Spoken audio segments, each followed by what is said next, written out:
Hello and welcome to the Broad Street Hockey Podcast, live streaming here on YouTube. I am your host, Ryan Gilbert. Joining me today is once again Thomas Williams from Broad Street Hockey, from Hosers, from Twitter shitposting. How we doing, Thomas? Doing well. I'm doing well. I'm glad you got Thomas right. Just giving you shit. This is banter, a little banter, but yeah, I'm doing well. I'm doing well. How about you?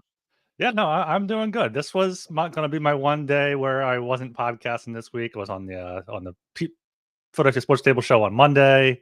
Did Yeah. my hockey betting show on Tuesday and Wednesday. Doing that again tomorrow. So it's like, all right, Thursday, unless something weird happens in Flyers land, I'm not going to be talking at all about hockey.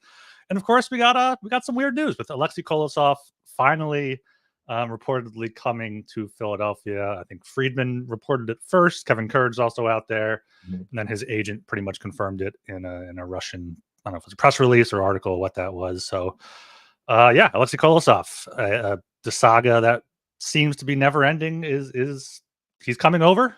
He's not starting tonight because Tortorella is punishing him, I guess. But yeah, Kolosov's finally coming over. Yeah, like to my understanding, he's basically like he probably just landed now in Philly. I think Charlie was said something like that, that it's gonna be it's basically like it's unheard of, or it doesn't make any sense for him to be playing tonight. But yeah, hopefully he'll get in some exhibition games. I think that's the plan. According to Friedman, the Friedman report kind of makes it really interesting because he mentioned like an agreement that it's going to be just like uh what was it? It was like it was an That he could agreement be loaned back. yeah. He could be loaned back. I'll read out the Friedman Thank tweet you. here. Thank you. We will see how this develops over the next few days, but there is word Philadelphia and goalie Alexei Kolosov are working on a solution to his absence. Kolosov would come over to play for a bit, exhibition games, and some AHL, with agreement on a potential return to KHL if he doesn't stay with Flyers. But they definitely want him to give North America a legit shot. It was tweeted on Thursday morning at 9:37 a.m. So yeah, I just looked it up. A flight from Minsk to Philadelphia is 9 hours and 32 minutes. So hopefully he's got a So what's the nice math? Yeah, what's the math first there? Yeah. a nice first class ticket so we can sleep a little bit.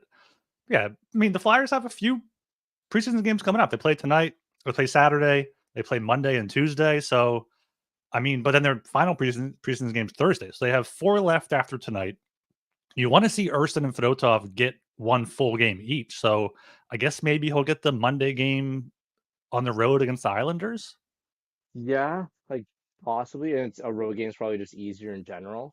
Um, I it'd be really interesting to see what the reaction would be like at home, but I think a road game is probably just easier to get acquainted to and not have Yeah. people freaking out.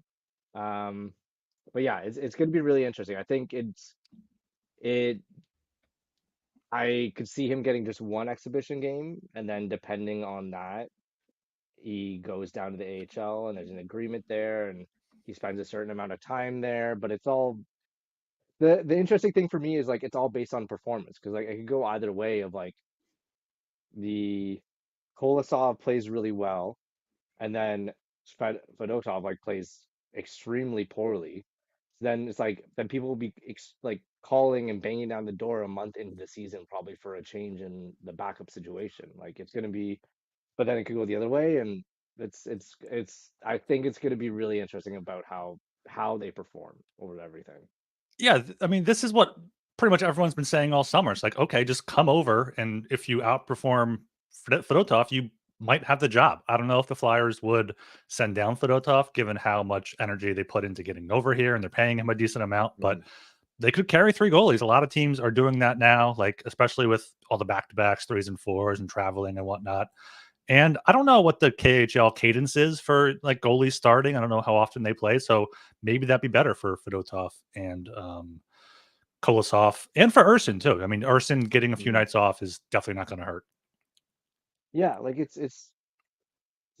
just gonna be a weird situation, I think, for the first month or so. Because again, like it's is if Kolosov even plays himself out of a job, then are we gonna be seeing like the Flyers being fine with him going back to the KHL? Like not even based on like comfortability, but mainly just a performance thing. Like be like you can go back. Like we're fine with. Makiniemi and Pedersen. Yeah, man.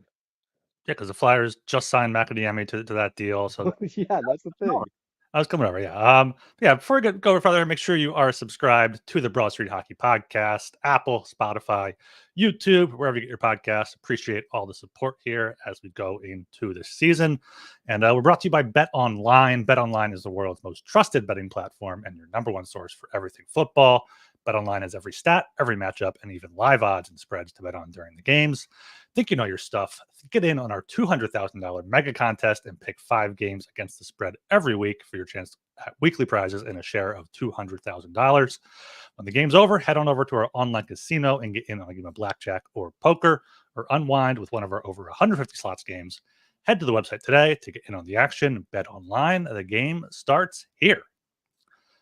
All right. Thank you, Steph Driver, for sending me a message about my mic volume, apparently. Uh, I don't know if I'm loud or so all of a sudden, but yeah, thank you. It's a live stream. It's the first Broad Street Hockey live stream. I mean, yeah, you have to. come on.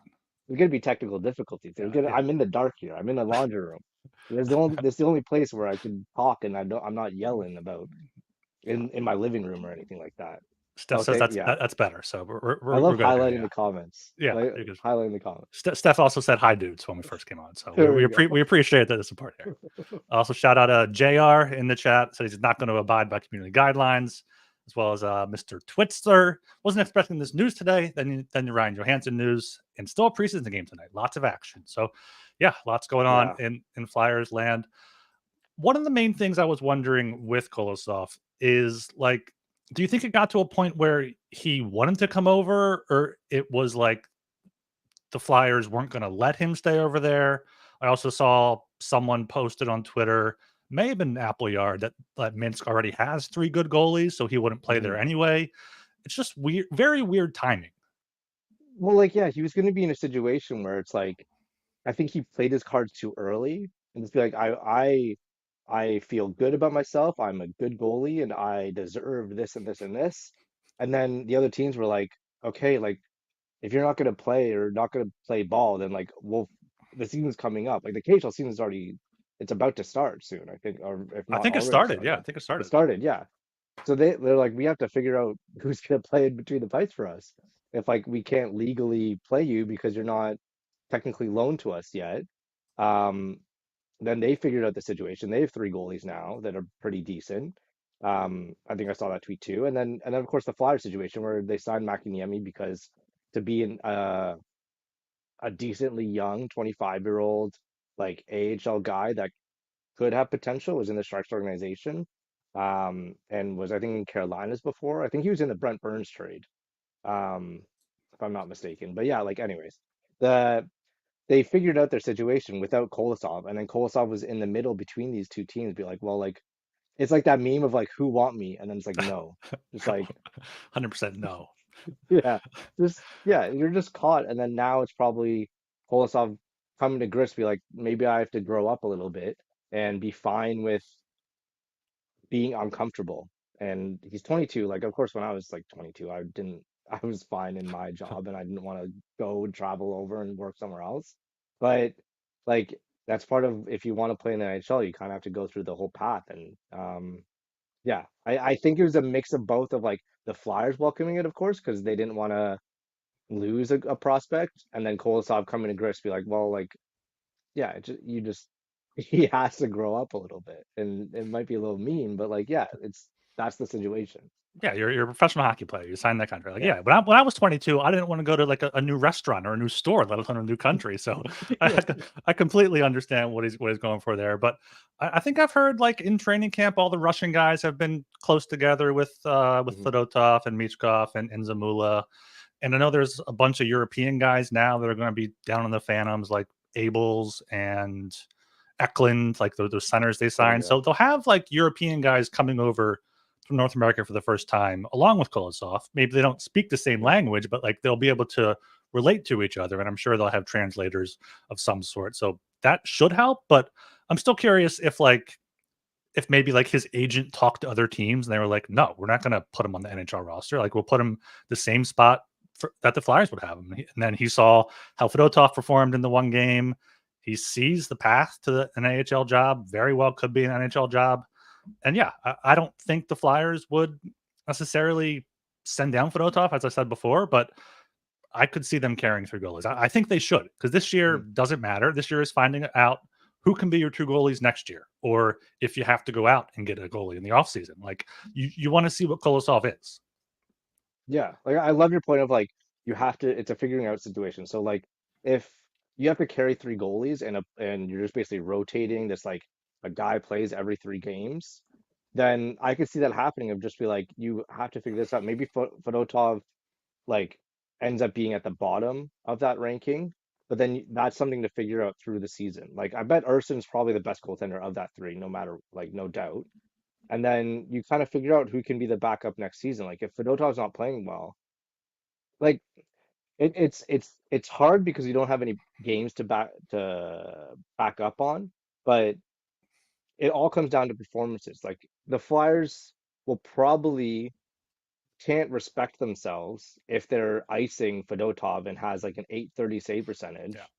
and then be like 2 months into the season he's not playing well. He has like 8 games played, maybe around that 2 months, like 8, 10 games. And it's completely gone to crap. So it's like you can't, if you're trying to ice a competitive hockey team, then you got to look at like, yes, we did promise this guy a situation. Yes, we did promise him that he would be playing NHL games because he made the effort of terminating his KHL deal. He made the effort of coming overseas in an awkward situation at such like an advanced age where he could just be fine playing in the KHL for the rest of his life. But and we did make a promise, but the promise could only go so far. If like this is a professional hockey organization, you can't like just be a guy on a team that doesn't deserve to be here. So they probably, I could see if that's the situation, then they would be fine doing the switch. Or if they're carrying 3, call up Kolosov and Fedorov is basically practicing. Like you're getting NHL money, you're getting NHL experience, you're getting NHL practices. You're technically in the NHL. It's kind of a dick way to go about it. Be like, we said you would be in the NHL, you're in the NHL, but you're not playing. Um, then yeah, then I could see that happening. About if Kolosov plays his lights out in Lehigh and like exceeds all of our expectations and is better statistically even than he was in the KHL, then yeah, that could be a scenario that we could see in by November or December. Yeah, I remember someone brought it up. I don't know if it was like an actual report or someone speculating that, Kolosov's contract, if he's in the AHL, he makes like 80K. If he's in the NHL, he makes like 800K. So maybe he does want that money. Like maybe he wants that and he'll be fine being like the 3rd goalie. And that's something I pitched like back when I wanted the Flyers to trade for Askarov. I said do it with Kolosov if he comes over. Like carry 3, because you owe it to them to be fair to the goalies. And more so, you owe it to the team in front of them. Like the team's working hard.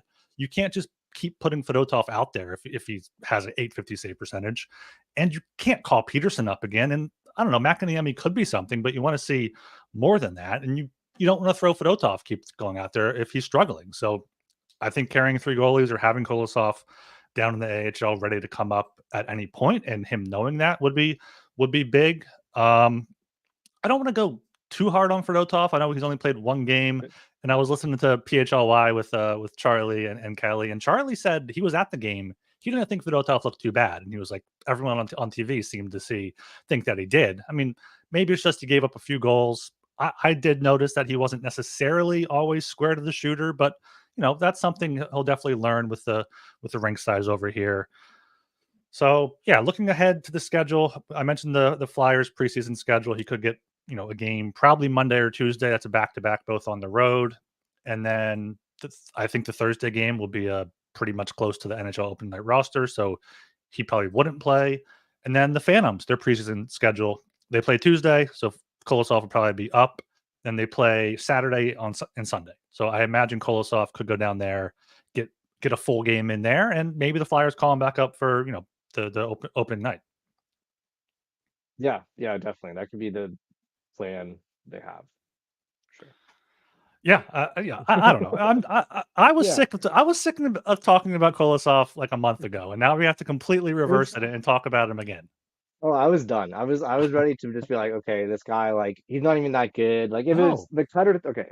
the comparison, we haven't even mentioned his name yet, and I feel like it's going to be hard to like not go through every like game and be like, oh, what could have Cutter done?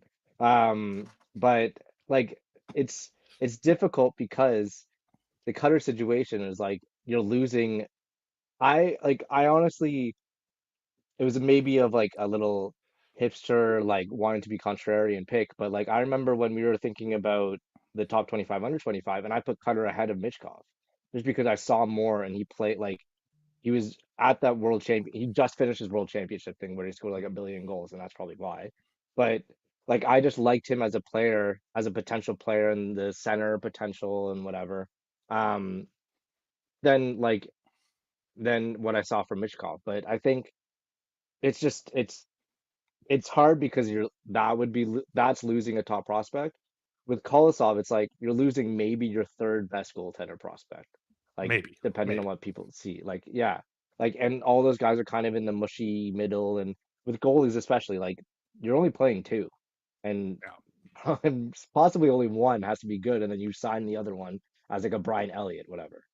Um, so like I was totally fine to let it go. I was like, whatever, like it's gonna be fine. He's gonna like it's totally his situation, it's his fault and everything like that. But yeah, and now we have to talk about him again and go through every game potentially like twiddling our thumbs, be like, oh, is he gonna be okay like in Philly? Like, does he like us kind of thing?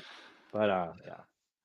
I don't know if I saw this on Twitter or if we talked about it in the Browser Hockey Slack, but like, how is this locker room gonna welcome him? Like, if he plays well, the winning solves everything. But like, he didn't want to be here. I mean, I guess the players will probably understand that because you wanted to stay at home, but if you didn't want to be with the team, such a like a good locker room. I don't know if you watched the first episode of The Standard yet, but Hmm. I mean, Tortorella loves the locker room. Like he's like, oh, this is the definition of team and everything. So I'm assuming they're welcoming him in. They're not going to give him the cold shoulder. They'll probably get in there with Fedotov and Michkov and Zamula and all them. But I don't know. It has to be weird for him to come in, especially after hearing that he wanted an NHL job. And you said they only play two, and there's not many teams where an AHL starting job is pretty much guaranteed to someone because Kolosov should be the Yeah. AHL starter. So this was the best spot for him. I do hope this is him coming to his senses and wanting to come here and not just Minsk being like, no, we don't want you. You can go over there.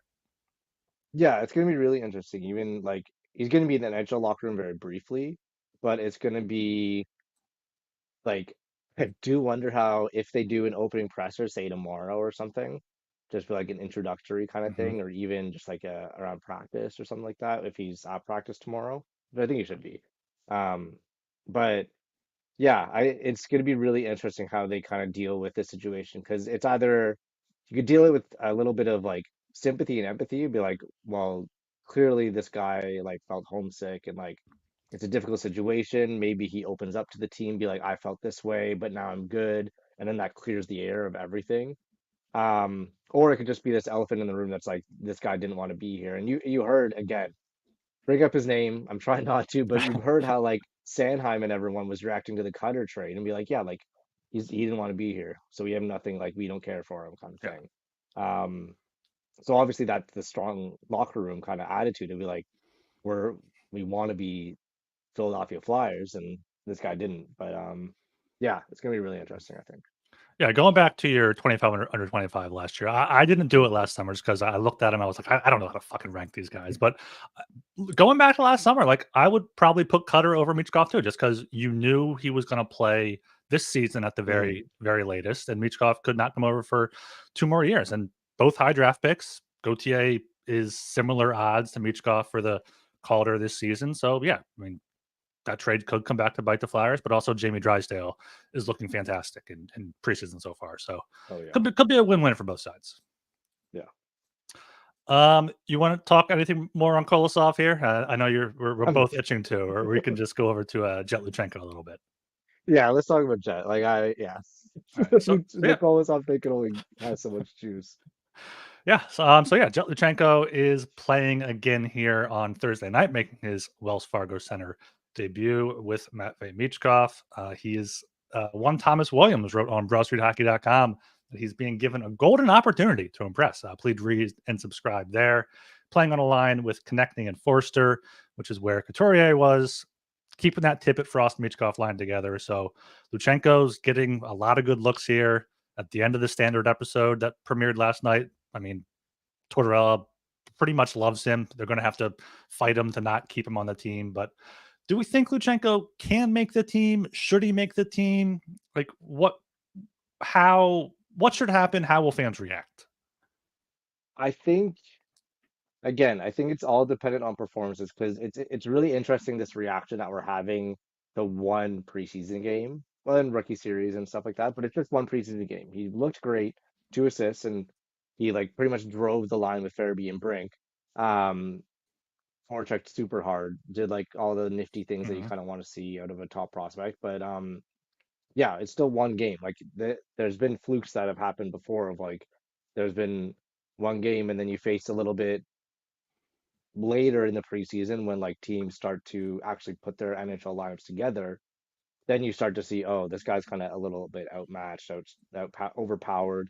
Um, but I think the fan reaction will depend on how well he's playing because if he's still so good and able to show us exactly what he showed in the first game and continue to do that, especially even with stronger line mates, then I think it's going to be really hard to defend putting him back down and him not even getting a game.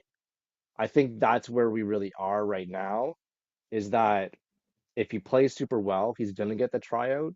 And then if he doesn't, then he's just like, then he'll be off to Guelph before the October 11th, before the season opener. I don't see a world where he plays beyond the tryout just because he's so young and he has other things to work on in Guelph, um, that I think could be a benefit of him. But yeah, it's a tricky situation because it's all reaction and it's shiny new toy, and we love seeing like after, especially the maligned kind of pick, the debated pick, the questionable pick that on draft night, and then turn into this great player that I think now kind of people just want to see more. Yeah, it's amazing the turnaround he's had in 3 months in drafting. Everyone hated him at first, and everyone's like, "Oh, he's got to make the team. I want to see what he Yeah. can do." And yeah, it is basically. I would give him a tryout, but you can't go longer than that. Like you can't you can't burn a year of the entry level contract when you're not going to compete. Like unless I think we said it in the Brush Racket Slack, if he's the best player on the team those first 9 games, then you have a tough decision because do you send him back down? Like, do you tell him you're only giving him 9 games no matter what? They have a few back to back, so it could take him through the end of October if they give him a night or two off. So it would be good to give him around the team, see what he can do in the NHL. But I don't know. Think I would like it at the end of the year, but I also see why the beginning of the year could be better because he's been working with these guys. He's earned it if as long as he keeps playing well. I want to see him. He's playing tonight. I want to see him play Saturday too. Like get a few games in a row, see how he keeps up with the energy, see if he's always one of the fastest skaters on the ice, see how his conditioning is. But yeah, I mean, the Flyers need to see what he can do so that next offseason, like I said with the goalies, they know what their center position is. I do Mhm. wonder, like, if the Flyers can give like Guelph a little nudge to either trade him to a better team or to not trade him to a better team in case they want to have him at the end of the year. Like, I don't know if that's something NHL teams have any control over. I'm sure they can do some sort of handshake deal or like wink, wink, nudge, nudge type of thing. I think they can persuade the agent to talk to the OHL team a little bit more. I Yeah. think the agent has more power to for junior hockey trades. Be like, well, my guy is going to the NHL next year. Like, you should probably get something for him. Like, I've talked to the NHL team that drafted him, and you should probably like try to make a trade and stuff like that. Like, and honestly, it would be very fun. I think this is the team I want to see him go to, just because they're kind of also weak at the center position. It's the London Knights. Yes. Yeah. Just Just because just put them all there. just put they could all go, Bonk could go to forward and then they're all on the same line and that makes it go. But I How far I how far do you live from like the London Knights Stadium? like 45 minutes. Oh, it's not bad, not bad. So yeah. Yeah. And Hamilton just lost, yeah, for viewers, I'm from Hamilton, Ontario, Canada. The Hammer. Um, yeah, like it's I yeah, it sucks because also we lost our OHL team to Brantford because our No stadium's more getting Bulldogs. no more, well the Brantford Bulldogs, Uh, and then our stadium's getting basically rebuilt because it's like the oldest stadium in the world, not the oldest stadium, but like it was think of like a con if someone just like hollowed out a half pipe and then just poured concrete into it. And then that was our stadium. all right. The concourse was just like gray. Yeah. And no one used the first one. Everyone went up. It was a mess. So they're redoing it. So then we lost our OHL team, I think, for like 2 or 3 years, which would have been great because I live, not to dox myself on our first live stream, but I live like probably a 10-minute walk to the stadium. So it would have Yeah. been so nice just to go down there for an OHL game, see Jet, see Bonk, see Denver, whatever. But yeah, I think Luchenko going to um the here I have to I just realized now that's Jacob. Uh Oh, that is Jacob. Oh, that Jr. the yeah, so I think Luchenko going to a good program like the Knights or a team that's like just destined for more like Saginaw even with like Zane Parekh and stuff would be sick. Um But yeah, I think Luchenko, if he was to get traded, then obviously his playoffs would extend, and then we wouldn't be able to see him at the end of the season. Because I think I looked at, so Guelph got swept in their first round of last year's playoffs, and I think if their season ended at the same time this year, then the Flyers, how the Flyers schedule lines up, they would have 3 more games. I think it was 3 or 4, something like that. So if that same thing happened, then it would be very interesting to see Luchenko at the end of the season. Um, but yeah, I could see the thing is also with the tryout, I can't see them doing the full 9 even because that, like you said, like with the back-to-backs and everything like that, that goes really deep into the even the Guelph season. And I think it was Charlie that mentioned on PHLY this past week that Jones and Briere are really cautious of messing up a player's kind of morale going back to junior. Like they don't want a player getting too high on themselves. I'm in the NHL now, and then oh, now I have to go back to junior, and you're joining a team that is already a few weeks into their season. You're already joining a team that's like probably has 10 games on the belt because the OHL season starts before the NHL. Um, and then you're joining that and trying to keep up, and then it it takes a lot to get back to then where your development path should be, and you wouldn't, and we probably won't be like impressed by Luchenko, say until December or something like that. So it kind of messes everything up. So I think if they get a tryout, I think it's max like 3 games, and then they send him away. You don't think they're going to give him a home game? Oh yeah, okay, no, they'll They're give him a they're home game. They, yeah. When's the home game? 19th? 19th is the home opener. Yeah. Okay, okay. Let me do this on the fly. The Guelph Storm I got it up. schedule. I got it up right Oh, now. sick. Guelph Storm. They start this weekend. Friday, Saturday. Play Perfect. back to back there. They play 12 games in October through the 27th. So I mean, Okay.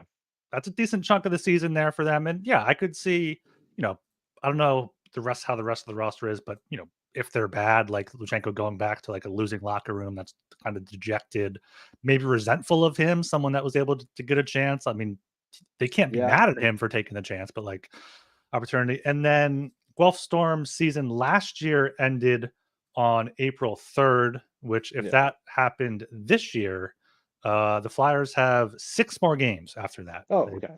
They Okay. play, So I was wrong. including the Canadians, Rangers, Islanders, Senators, Blue Jackets, and Sabres. So some bad teams there he could get in to play against. So Yeah, see, that last little bit. If you got you get into the Jackets and Sabres at the end of the season, then yeah, do something. and Yeah. yeah, Okay. give them a good look going into next year. But yeah, I mean, it remains to be seen. We've seen one game they play in less than 5 hours here, so we're not going to spend too much more on Jet because he could go out tonight and shit. He won't shit the bed, but like he could go out and just Yeah. have a Just disappointing normal. performance. Yeah, Just be normal. it Just could just like be. especially even with like with Forrester and Konechny, like man, I'm yeah. I'm just excited to see tonight, like not to give a little game preview because you Mhm. got to read Broad Street Hockey for that. But like I'm just really excited to see that line because I think Forrester's work along the boards, Luchenko can maybe play a more of a speed role, obviously. up the middle and like forecheck really hard, and then Konechny could just get in the dirty areas. I think Yeah. all three players can play like very versatile. Like they could all be perimeter players or along the boards, or I think it's going to be really interesting, especially depending on who the Islanders ice and like if Barzal and Horvat are out there as well. Then Luchenko could get some interesting matchups, and we could see him against like actual star talent. But yeah, it'd be really cool. Yeah. I don't think the Islanders, I mean, they haven't released a roster yet. They played Yeah. they played Tuesday night at MSG, I believe it was. I know Barzal and Horvat played there. And the Flyers go to Long Island on Monday. So I imagine they'll probably hold a lot of their star players back. So I mean, even better Yeah. chance for Luchenko to look good and people to say, "Oh, don't draw any major conclusions from this. It's only one preseason game." Yeah, I don't even know who's the Islanders depth player. I think the last player, like, oh my God. Yeah, I'm not even gonna try to pull a name out of my ass. I don't even know. Casey Cizikas, is he still there? There you go. Kyle Clutterbuck. He's gone. Um, Kyle Clutterbuck's where? gone. Oh, did he retire? I thought he signed a I thought PTO somewhere, maybe possibly doing live Toronto, news or on was that the. Matt Martin? No, Toronto was Pacioretty. No, I know that. Uh, I'm not comparing Pacioretty, Matt Martin, and Cal Clutterbuck. Not all in one. I think he just straight up retired. Yeah, Elite I think Prospects has his that doesn't even have like how they do like Islanders 24-25 and it's just blank yeah. because he's playing. I think it's just not there. Yeah. Let me do Kyle Clutterbuck. Matt Martin's with the Islanders on a tryout as well. So Okay, Martin and Clutterbuck have no plans to retire. That's a headline. So well, it might not be up okay, to well them. that's from last year, so I don't. No. Okay, there's no news on Kyle Clutterbuck. Sorry, folks. The best laid plans. I went to a Flyers Islanders road game last year in November, and they were honoring Cal Clutterbuck for his 1,000th game or whatever. It was awful. That's so Awful. funny. Awful. He's just such an interesting player because he's playing in Minnesota, and then it's like you go to the island and you're this guy that's like because those are the only two teams he's played for, right? So it's like, yeah, you just play for nothing franchises. No offense to the Wild, but that's your second team there. Hockey Wilderness, is that the name of the site? Yeah. All right. But yeah, I'm really excited for tonight. It's going to be really interesting to see Luchenko. Even that first line with like Michkov still like we've gone this whole way of like talking about tonight, not even talking about Michkov playing. Like that's wild. It's insane. But Michkov playing with Frost and Tippett still will be really interesting because Tippett was kind of a non-factor a lot. I think just because the focus was on Michkov. So it'll be really interesting to see if Tippett can kind of get on the score sheet a little bit. I want to see what the power play is going to be too. I think did you write in that he's going to be on the second power play? Luchanko's on the second power play unit. I remember Sanheim's on that too. I don't remember anyone else. I know Jordan Hall tweeted out. All right, I'll check that up. I got Twitter up here. Okay. Rocky Thompson. Power play units: York, Konechny, Michkov, Tippett, and Frost. And then Sanheim, Luchenko, Eklund, Richard, and Forster. So Jesus Christ. Yeah. Maybe they'll cycle in. Maybe they'll cycle in like Luchenko for Konechny because they know Konechny's going to be there. But Tippett, like one of those guys. Yeah, that second power play, I like Luchenko will have a lot of heavy lifting if that power play unit gets on the ice a lot. You know how NHL teams, we saw it in the Capitals game where they do a shootout no matter what. They should do each team gets like 3 power plays no matter what. Work on your special teams. Like that makes more sense. Like teams don't need to fucking practice the shootout. Practice special teams against other teams rather than having to practice against your own team. That makes more sense. Every 5 minutes, the opposite team gets a power play. Just like switches back and forth. Play you get 3 minutes. Yeah, play 4-on-4 for a bit. Yeah, you got to work on everything. I mean, it's all that's the whole thing. It's all we're seeing a glorified practice, but yeah. Okay. Ryan Johansen, NHLPA filed a grievance against the Flyers. That was happened right before we hopped on to record. We saw it coming. We'll see what happens with it. It's not a big deal. I mean, yeah, I'm glad I saw it. Like it's happening now, other than like it heading into the season, and now it's like an unknown thing. Thomas kind of looks like Claude. Claude, my cat, or Claude Giroux? I mean, if it's Giroux, I'm Does very flattered. does Jacob need glasses? Do you have contacts in, buddy? Oh my God, it's that Hamilton glow. Um, yeah, I think. Thanks, True. thanks for clarifying, Giroux. Um, yeah, how do you know what I was saying? I was distracted by Jacob's compliment. Well, at least, Yeah, did your car get stolen? Because Claude Giroux's did. thankfully not. Okay. Thankfully not. I was in Portugal for like 2 weeks, and the car's still there. Thank God. Yeah. And Jacob knows kind of where I live, and there's a risk of my car getting stolen, Mm, but it's not. yeah. It's not there. Well, Ryan Quigley's car got stolen a few weeks ago. Host of the I know. Flyperbole. Flyperbole had a I great know. episode last night. Make sure you check that out. A lot of Yeah, I still need to listen to good it. Philly mascot talk. I still need to listen, especially from an outsider. Like I need some Yeah, culture in my life, yeah, some Philly culture. definitely. I think Steve explored with some screen sharing. So make sure you guys check that one out on YouTube I get the did full see that. experience. Get the full experience. I know. I know. We, we were- We gotta do some stuff, but yeah, we were talking about yeah. Ryan Johansen. I'm not sure if you have Yes. anything to say about him. Uh, no. It's like I think it's good that it's out early and like I was saying, like it's out of the way. It's something that I've done because it was a question of like when is this going to be officially announced? And especially Briere coming out and be like it is terminated. Like when we waived him, that as soon as he cleared waivers, we actually terminated the contract. We just didn't like announce it. Um, and then now NHLPA filed the grievance. It's probably going to be something that comes to fruition later in a couple months that it'll be I think it was Corey Perry last year that the Blackhawks terminated his deal and then had to carry a little bit of a cap hit. Um, so especially I think I saw a tweet earlier this week that said something like, "Oh, the Flyers aren't going to be using the cap space that they got for Johansson. Like they're not going to be adding, just like that they're not using LTIR now, which is a good thing, all et cetera, et cetera." That kind of tells me that like they're planning on probably having a penalty or like just being cautious and be like, if the grievance goes through, that you're going to have like a $2 million penalty or something. Um, but yeah, I think it'll be yeah, I'm just glad it's out of the way and that this is done and we don't have to him and haw about cast space and all this stuff and numbers and it's done. Yeah. It's done. Yeah. Flyers have a 3.1 million in cap space according to Yeah. Puckpedia. So plenty of room there if they have to get that because Johansson's penalty could also go against the Predators who bought him out or Yeah. retained some on his trade to Colorado. I think they retained The, some because they the traded them Preds, for yeah. the Preds. Yeah. Yeah, because the Colorado's off the Preds hook. traded in Colorado and then Colorado didn't retain anything when in the Mhm. Sean Walker trade. Yeah. Just got That's him off the correct. books. Correct. Yeah, I wonder if that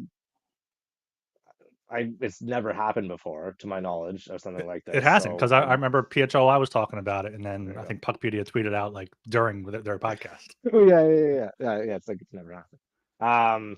Yeah, so it's gonna be really interesting if the Preds have to carry anything. I imagine that they're gonna be pissed. Um, but also like, what can you do? Yeah, yeah. Don't sign Ryan Johansen to that contract. Then Yeah, there you yeah, go. consequences. Yeah, it's funny how people like complain about the Flyers taking Ryan Johansen's contract to get a first round pick, but no one mentions that with Cal Peterson in the Sean Walker Ivan Provorov trade. Like they definitely took that on to get the first round pick, which I'm fine with them doing. Pay for first round picks. That's what you should be doing in a rebuild. Yeah, it's what every team does. Like it makes sense. That's how like so many teams got their star players or whatever. Like the best case scenario is that the Flyers paid for a first round pick that turns into Seth Jarvis, like the Hurricanes did with the Marlowe buyout and all this stuff. Mm. Yeah. Well, yeah, yeah. Yeah. God bless you there. Sorry. God damn. Yeah, I know you said you had a cutoff time. I'm not sure how much longer you can go. The Athletic put out their top 114 under 23 players for this season. Flyers had a few guys there. Michkov behind Bedard and Celebrini at third. Luchanko 69th. Pretty nice there. Drysdale 77. Bonk 78. Forster 85.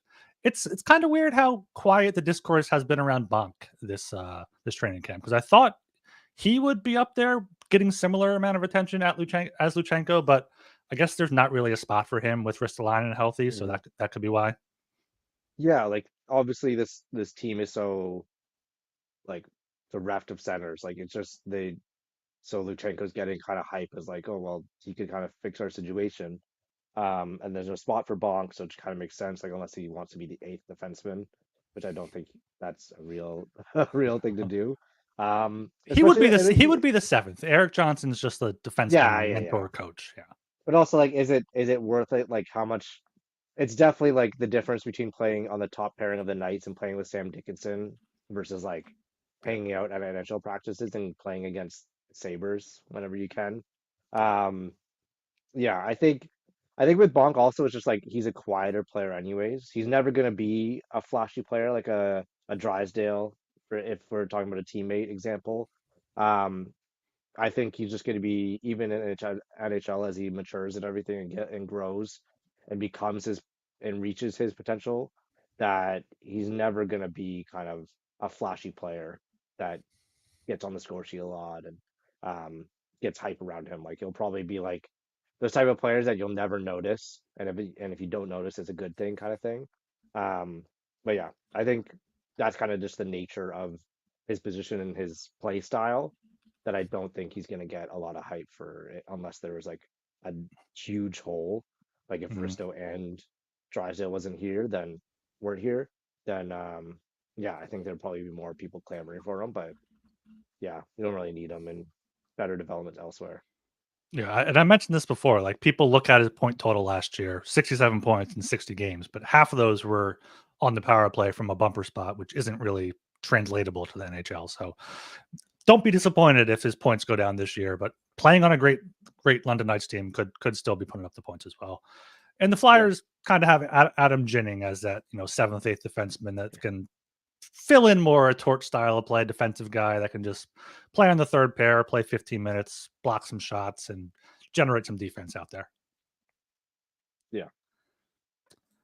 Okay. Anything else here you want to touch on? Any thoughts you want to get out before we close this one out? No, I think that's good. I think I'm really excited about tonight. I'm going to be watching. Follow Broad Street Hockey. Follow. Pay attention. Mhm. Pay 16 cents a day for Broad Street Hockey, and subscribe to YouTube where you are. Like if you're one of the few people that are watching this, then you should be subscribed no matter what. Yeah, Yeah, I'm right sick. there with you. Make sure you're subscribed. Apple, Spotify. If you're Yeah, subscribed on Apple, give us a 5-star rating and review. That helps the show grow a little bit. Haven't gotten any of those so far this preseason, so we're nice to get some compliments a little bit. Tell us you like us. Tell us you like what we say. Tell yeah. We need Thomas he looks like compliments. Claude Giroux. Yeah, Yeah, yeah, exactly. yeah. All right, Thomas. Where can people follow you? Sludge Williams, Twitter. That's it. That's it. You got any Hosers podcast coming up soon? I don't know. We're being two dads. It's kind of hard to schedule around, Yeah. but yeah, we'll be around. All right. We'll do some stuff. Keep an eye out for the Hosers podcast. Yeah. Yeah, You yeah, can follow me on Twitter at @rgilbertsop. And as Thomas said, follow Broad Street Hockey. Yeah, excited for the game tonight. Until next time, thanks for listening.